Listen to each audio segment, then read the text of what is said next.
Mesdames, Messieurs, bonjour. Soyez les bienvenus à votre émission Cultiver son savoir. Aujourd'hui, nous faisons une incursion dans le monde de l'électrification et de l'automatisation des transports en cherchant à savoir pourquoi l'hiver représente un défi de taille. Mais au juste, quels sont ces défis à affronter? Notre invité, le professeur Suso Kelewani, nous explique le tout à l'instant.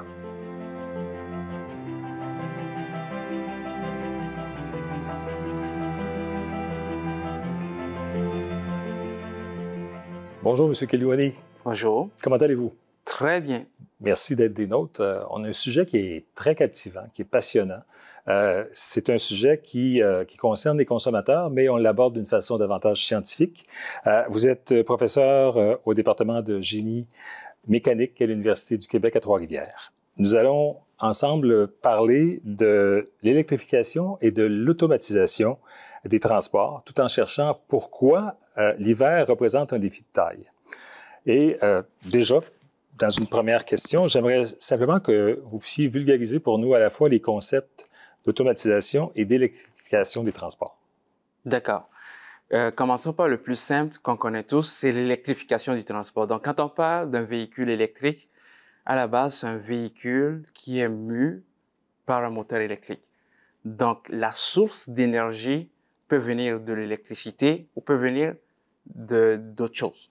Okay. Puis, un exemple, c'est les premiers véhicules, on va dire les véhicules électriques, mais qui avaient un réservoir d'essence, une génératrice qui permettait de prolonger l'autonomie. Okay. Donc, jusque-là, c'est encore un véhicule électrique. Pourquoi? Parce que c'est un moteur qui fait tourner les roues. On parle de véhicules hybrides? On parle de véhicules hybrides. Maintenant, ce qu'on voit venir, c'est vraiment un véhicule qui est beaucoup plus écologique. Et là, on essaie de s'éloigner du fossile. Et donc, on va aller directement vers les batteries. Et la source primaire, ça va être de l'électricité. Maintenant, l'électricité vient d'où? Ça, c'est une autre question. Mais sur le véhicule, on va avoir de l'électricité à bord, mais stockée dans les batteries. D'accord. Première des choses. Et donc, il va toujours y avoir les moteurs. Donc, on va toujours parler de véhicules électriques. Mais de plus en plus, ce qu'on va apparaître, c'est les véhicules à l'hydrogène. Oh. Et encore là, vous allez me dire, mais c'est quoi le lien entre hydrogène et électrique? Toujours la même définition. Ça va être un véhicule avec un moteur électrique pour faire tourner les roues, mais la source d'énergie va venir de l'hydrogène stocké dans les réservoirs. Et cet hydrogène est utilisé par un composant essentiel qu'on appelle une pile à combustible. Et cette pile à combustible, c'est elle qui génère l'électricité.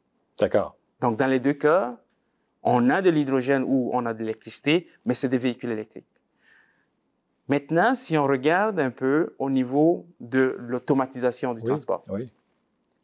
Évidemment, on parle de l'automatisation du transport en pensant beaucoup aux robots. Okay? Donc, un automate, on a peut-être un peu tous des automates d'une certaine façon chez nous, mais l'automatisation du transport va au-delà d'un robot ou des manœuvres qui sont robotisées. Pourquoi? Parce que on essaye d'exploiter au maximum les capacités de calcul d'un véhicule comparé à un humain. Il faut comprendre une chose, on n'est pas en train de comparer, on n'est pas en train de dire l'humain est meilleur, non, c'est pas ça. Il y a des forces et des faiblesses dans l'un ou dans l'autre et l'idée, c'est d'amener ce que la machine sait faire le mieux, c'est-à-dire tracer des masses d'informations rapidement pour aider le pilote, le conducteur à pouvoir bien performer, à réduire les risques d'accident. Et quand on parle de l'automatisation du transport, au début, l'étape qui suit, c'est l'autonomisation du transport. D'accord. Donc, un système de transport complètement autonome. Autonome par rapport à quoi? Autonome par rapport à un humain. Okay. Donc, on sort l'humain de l'équation et on laisse la machine essentiellement faire tout. Là où ça devient plus compliqué, pour nous, Canadiens, Québécois, mais c'est l'hiver. Oui. Et donc, ça repose la question de savoir, un véhicule électrique, l'hiver, c'est quoi les inconvénients?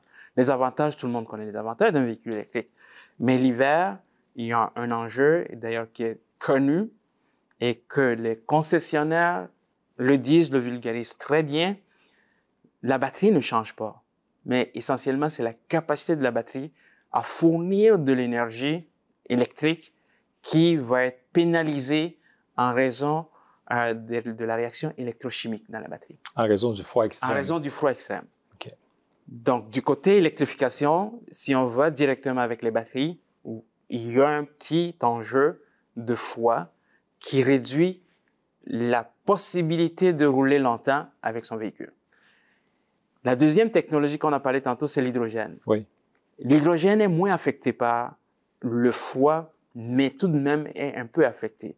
Et vous savez quoi? Les véhicules électriques ont quelque chose d'extraordinaire en général, c'est que ils sont plus performants en termes de rendement. Mais ça, c'est un avantage dans les pays chauds, mais ça devient un inconvénient parce que quand il fait froid, la perte énergétique d'un véhicule sous forme de chaleur, on peut la récupérer pour se réchauffer, donc pour réchauffer l'habitacle. Mais cette source de chaleur, elle n'est pas tout à fait présente quand on parle d'un véhicule électrique parce que c'est très performant. Un véhicule à batterie aujourd'hui là, va perdre peut-être 15%, mais c'est pas assez pour chauffer l'habitacle. Et donc, ce qui va arriver, non seulement la batterie a de la misère à relâcher toute l'énergie, mais en plus de cela, cette énergie, il faut ponctionner une partie pour pouvoir justement réchauffer l'habitacle. L'habitacle, OK. Pour la pile à combustible, le rendement est moins bon d'une pile à combustible par rapport aux batteries, mais la chaleur qui est dégagée par la pile à combustible n'est pas, dans certaines conditions, suffisante et on va aller encore ponctionner de l'énergie électrique pour être capable de satisfaire au confort des usagers. Oui, parce que bien souvent, on entend parler justement que les gens ont froid l'hiver dans des véhicules électriques. Et aussi, quand on parle d'autonomie de batterie, bien là, on réduit beaucoup la longueur de l'autonomie. Tout à fait. Mais il faut comprendre que l'idée, c'est vraiment de permettre à l'usager de mieux planifier son déplacement. OK. Donc, quand vous planifiez votre déplacement, aujourd'hui, on est capable de connaître la météo là, oui. de manière relativement précise. Donc, il y a des logiciels qui nous aident à mieux gérer l'énergie en considérant évidemment la température ambiante qu'il va faire et en considérant aussi notre niveau de confort souhaité dans le véhicule. D'accord. D'accord. Et si on parle un peu plus de véhicules autonomes? Maintenant, on arrive aux véhicules autonomes. Et encore une fois, il faut remonter un peu dans le temps comment le véhicule classique y a été. Donc, on partait des chevaux. Oui. Puis tranquillement, on est allé vers le premier véhicule à moteur à combustion interne très, très polluante. Et la technologie a évolué. Après des centaines d'années d'évolution, on a des véhicules quand même assez performants, évidemment à l'énergie fossile, mais des véhicules assez performants. Mais dans cette évolution, il y a toujours eu quelque chose qui était caché en arrière, c'est que le véhicule soit capable de faciliter les manœuvres de conduite. Hein? C'est pas pour rien que quand vous prenez un véhicule de luxe, il y a beaucoup plus d'options. Oui, les options viennent un peu relâcher cette pression de bonne conduite. Et on est arrivé à la porte de dire, on a suffisamment de connaissances, la machine est suffisamment habile pour aller encore beaucoup plus loin dans la simplification des tâches. Et je fais très attention, les véhicules autonomes, oui. Ils ne sont pas à veille de remplacer l'humain au complet. Non, j'imagine qu'il y a encore Quand on parle d'un véhicule autonome, il faut comprendre que c'est une technologie qui est capable d'acquérir des compétences de conduite. Donc, il va y avoir des manœuvres qui sont automatisées, autonomes, mais pas toutes les manœuvres qui vont être autonomes. Ce qu'on souhaite, c'est que dans l'avenir, toutes les manœuvres soient autonomes, mais ce n'est pas suffisant dans toutes les conditions climatiques. Oui, et là, exact. On retombe encore sur l'hiver canadien. Oui. On fait quoi avec un véhicule autonome qui, lui, a besoin, ce véhicule a besoin essentiellement d'avoir des balises. Avec les caméras, on a besoin d'avoir les lignes au sol. Tous tes capteurs aussi. Tous les capteurs. Exact. Et quand il neige, les capteurs, nous autres on les appelle les lidars, ils hallucinent des obstacles. Oh. Et donc, la technologie n'est pas encore tout à fait au point pour être capable de jouer avec les conditions climatiques difficiles, comme on le vit un peu au Québec puis au Canada. Il y a de l'espoir, évidemment. Il y a du temps de recherche qui s'en vient. Et d'ailleurs, à l'UQTR, on fait de très bonnes choses là, qui vont essentiellement réduire encore cette pression. Maintenant, il y a un nœud important. C'est que l'industrie a fait le choix d'aller vers les véhicules autonomes électriques, de combiner les deux. Tant mieux, parce que on peut faire d'une pierre deux coups. Premièrement, Et véhicule électrique, on a les avantages qu'on connaît tous. Deuxièmement, véhicule autonome vient amplifier les avantages un peu du véhicule autonome. Et vous allez me dire, ouais, mais c'est quoi le lien? Regardez, un véhicule autonome, on va prendre un cas relativement simple. Un véhicule électrique aujourd'hui est capable de récupérer l'énergie de freinage. D'accord. D'accord? Donc, non seulement il est très performant énergétiquement, la batterie, le moteur électrique permet de pouvoir avoir une efficacité très bonne, mais la capacité de récupération d'énergie vient augmenter encore cette efficacité.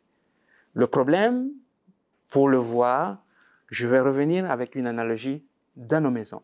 Donc, quand on prend nos maisons l'hiver, il fait moins 20. Imaginez que vous êtes capable de consommer toute la puissance d'Hydro-Québec qui est dans votre maison, de 200 ampères. Donc, tous vos appareils sont allumés au max. Pour un véhicule qui veut freiner, il doit dépenser 2,5 fois cette énergie-là. Oh, OK. C'est pas tout. En dedans de 5 à 6 secondes. Donc, c'est beaucoup de puissance qui doit être dissipée. C'est la raison pour laquelle, même si le véhicule électrique est capable de récupérer l'énergie, on a toujours les freins.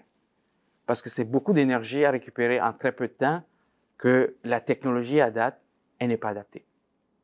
Donc, là où le véhicule autonome va venir faire une différence, c'est que les capteurs qui sont installés sur ce véhicule-là peuvent aider encore le conducteur, évidemment, dépendamment du niveau d'autonomie, à pouvoir mieux gérer la récupération énergétique. En fait, ce qu'on dit là, c'est que il faut donner le temps à la machine de voir venir l'arrêt pour être capable de récupérer le maximum d'énergie. L'énergie pour le faire. Donc, au lieu de le récupérer en 5 secondes, avec les instruments à date, on peut commencer à récupérer l'énergie 20 secondes à l'avant. 4 fois plus. Et donc, si on combine la capacité de calcul, parce que les véhicules autonomes, essentiellement ce qu'ils font, ils regardent tout autour du véhicule, ils sont capables de détecter les événements qui vont provoquer un arrêt bien avant que notre cerveau soit en mesure de les reconnaître. OK.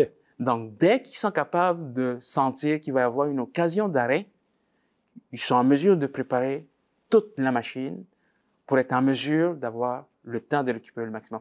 Et ça, c'est un lien qui va s'en venir très, très fort parce que de l'autre côté, les instruments qui sont utilisés par les véhicules autonomes font du mal un peu aux véhicules électriques. Et là, c'est comme si on mettait des instruments qui venaient pénaliser l'autonomie électrique. Vous comprenez, là? Tout à fait. Donc, on est rendu vraiment à une équipe donnant-donnant. Donc, ils s'aident mutuellement. Oui. La partie autonome va aider la partie électrique à pouvoir mieux récupérer l'énergie, donc à compenser, à effacer même des fois. Puis on l'a démontré, on serait capable d'effacer la consommation électrique des capteurs. Puis de l'autre côté, le véhicule électrique fournit l'électricité au capteur. Donc on vient d'avoir quelque chose qui est, à mon avis, intéressant et qui va faire en sorte que finalement, puis ça je reviens à ma première idée, c'est que l'autonomie va aider à amplifier les avantages de l'électrique en augmentant, par exemple, disons, la distance parcourue, donc l'autonomie énergétique sur la route. C'est quand même très complexe. Tu sais, pour vous, c'est peut-être simple, mais je vais dans la peau des gens, de monsieur, madame, tout le monde, c'est assez complexe aussi, mais c'est important de voir que justement, toute la recherche qui se fait présentement, au niveau des batteries d'une part, puis au niveau éventuellement des véhicules que l'on dit que l'on souhaite être autonome, on sait que c'est pas demain la veille où nos véhicules vont être autonomes, mais on marche quand même allègrement par vos recherches vers. La tendance, c'est ça, présentement. Absolument. Puis ce qui va aider aussi, c'est le modèle de marché. Parce que si vous regardez un peu, la nouvelle génération passe du modèle « je veux posséder » vers le modèle « je veux consommer », donc je veux des services. Oui. Et donc, l'autonomie, l'électrique, tout ça mis ensemble, ça offre des opportunités intéressantes pour pouvoir justement satisfaire à ce besoin grandissant, essentiellement de services. On parle depuis tout à l'heure, on parle de tous ces défis-là qui sont liés à l'électrification, à l'automatisation des transports, tant au Québec qu'au Canada. Qu'est-ce qui nous reste à surmonter pour y parvenir de façon concrète, en prenant le plus urgent vers... qu'est-ce qui nous reste à surmonter? Mais le défi le plus important pour l'instant, c'est d'amener cette technologie de manière sécuritaire au consommateur. D'accord? Oui. Et donc, à mon avis, c'est d'abord l'électrification. Parce que vous comprenez que l'autonomie va venir par-dessus l'électrification, en tout cas, dans le modèle qui se décide. Exact. Et donc, d'avoir des véhicules électriques qui sont sécuritaires et abordables, c'est un enjeu important. C'est pour cela qu'il y a des programmes pour aider à l'adoption de ces technologies. Et à court terme, évidemment, il faut s'attaquer aux conditions hivernales. Il faut trouver une façon de rendre ces véhicules beaucoup plus intéressants à moins 20, à moins 25, à moins 30. Ce n'est pas normal d'acheter un véhicule à 60 000 $ puis de l'utiliser à 50% de sa capacité l'hiver. L'hiver, non, c'est ça, exact. Il y a quelque chose qui n'est pas tout à fait... Et donc, mais il y a de l'espoir. Il y a de l'espoir, pourquoi? Parce que, par exemple, à Trois-Rivières, on regarde beaucoup sur la manière d'utiliser les cellules des batteries en conditions hivernales. Et il y a des groupes à travers le monde qui regardent beaucoup plus le développement de nouvelles chimies pour les batteries qui soient moins sensibles à l'effet thermique. D'accord? Comme l'hydrogène. Ça peut être l'hydrogène ou de nouvelles chimies, vraiment des batteries, là. Moi, je suis pas spécialiste des chimies des batteries. Ça, c'est vraiment des chimistes qui vont... Mais ce qu'on voit à l'échelle internationale, il y a un bouillonnement de recettes pour avoir cette fameuse batterie qui va nous permettre justement de diminuer l'effet de l'hiver. À côté de cela, le camionnage doit suivre la marche. Donc, quand on parle de camionnage par rapport au véhicule, parce que tout à l'heure on parlait de véhicules électriques, il faut comprendre une chose. La batterie est limitée, évidemment, par sa capacité de stocker. Tout le monde comprend? Donc, si on veut augmenter la distance parcourue d'un véhicule, il faut augmenter essentiellement la taille des batteries. Augmenter la taille des batteries veut dire augmenter le poids. On parle de cellules? Oui, les cellules. Les cellules des batteries. Donc, quand on augmente les cellules des batteries, on augmente le poids. Et c'est comme si le fait de rajouter des cellules venait ponctionner une partie de l'énergie qui aurait dû arriver pour augmenter notablement la distance parcourue. Pour faire un exemple simple, vous mettez 10% de plus de batterie, vous n'avez pas 10% d'extension d'autonomie. D'accord. Parce qu'il y a une partie de ces 10% juste pour compenser le poids supplémentaire qui est rajouté au véhicule. Les véhicules électriques maintenant à l'hydrogène, eux, ils offrent la possibilité de pouvoir séparer deux éléments importants. La puissance, on appelle puissance, c'est pas pour rien que Hydro-Québec installe des panneaux 200 ampères. Le 200 ampères vient donner une idée de c'est quoi la puissance maximale qu'on peut aller chercher. D'accord. Et l'autre partie, c'est l'énergie. L'hydrogène, ce que l'hydrogène fait essentiellement, c'est de permettre un stockage de l'électricité sous forme énergétique dans un réservoir. Ça va? Donc, alors que la batterie, les deux sont ensemble. En découplant, si on veut augmenter l'autonomie, on n'a pas besoin d'augmenter la partie puissance. Tout ce qu'on a besoin, c'est d'avoir un réservoir plus gros, avoir plus de ou d'augmenter la pression dans le réservoir. Et donc, là, on vient de voir que l'hydrogène, étant donné c'est l'élément le plus petit, même si on double la quantité d'hydrogène, le poids n'est pas doublé. Non, c'est ça. Et ça devient un avantage intéressant pour les applications de transport qui ont besoin de beaucoup d'énergie et que la batterie n'est pas capable de supporter. Donc, à mon avis, le défi au niveau électrique, évidemment pour monsieur, madame, tout le monde, c'est de rendre ces technologies abordables, sécuritaires.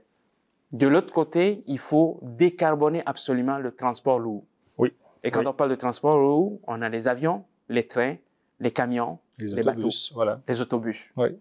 Et pour ça, ça prend un panier de solutions, y compris un mélange de batterie hydrogène ou d'autres sources moins carbonées, par exemple. OK? Oui. Du côté autonome, je ne veux pas en parler beaucoup parce que c'est vraiment embryonnaire. Oui. De toute façon, vous n'allez pas être surpris. Là, il n'y a même pas de règles claires pour encadrer le développement de ces technologies. Donc, on est loin. Mais ça peut aller extrêmement vite. Du côté autonome, ce qui va arriver essentiellement, c'est de repenser la façon que nos infrastructures sont construites. Donc, il faudrait aider le véhicule à nous aider dans le sens que quand on construit nos infrastructures, nos routes, nos ponts, on peut simplement commencer à installer des éléments qui vont donner des balises au véhicule. Okay? Il y a des exemples qui fonctionnent très bien dans d'autres pays.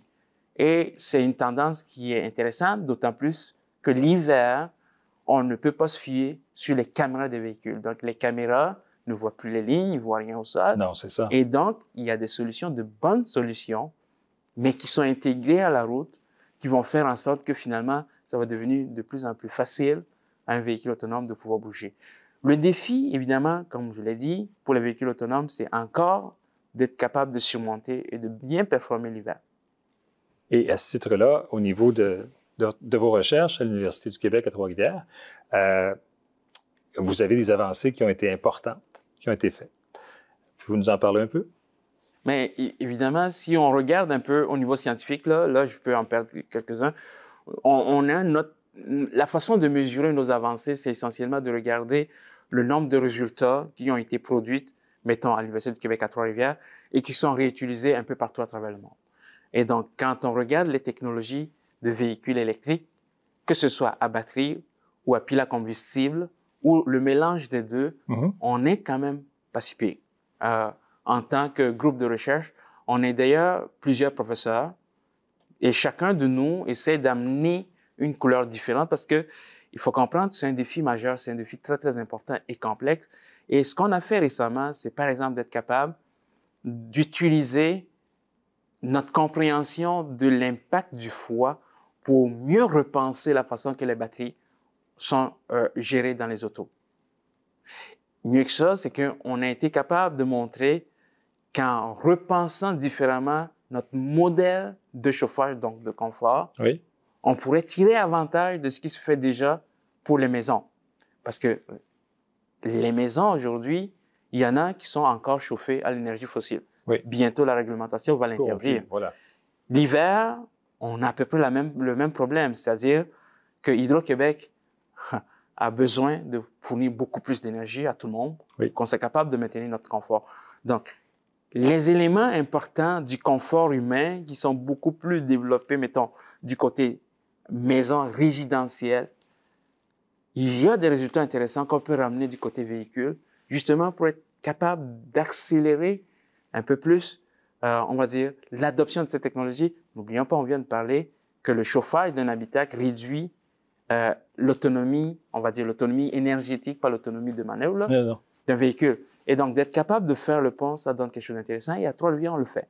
Donc, on a des groupes qui travaillent du côté résidentiel l'hiver, donc avec Hydro-Québec, et on a du monde qui travaille sur le transport. Et ces deux se parlent.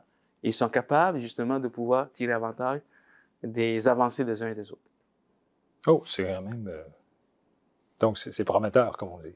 Oui, évidemment, mais encore là, c'est des résultats de recherche. Avant de retrouver ça sur le marché, ça va prendre encore des années. On sait que ça prend, oui, beaucoup, mais c'est important que la recherche soit là.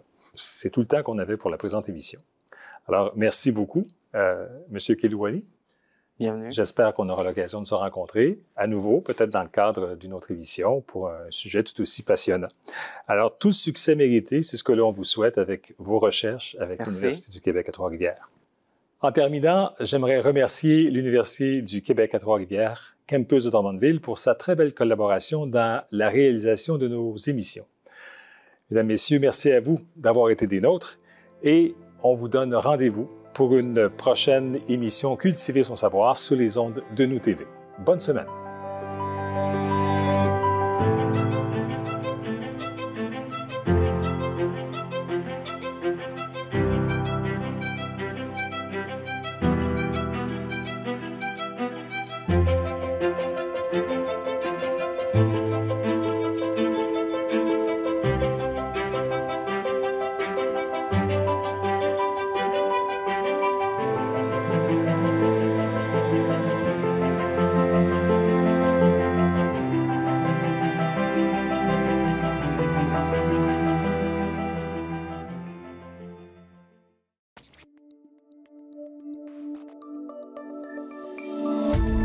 Cette émission d'Accès est appuyée par Cogeco et est rendue possible grâce à la collaboration de la communauté avec Nous TV.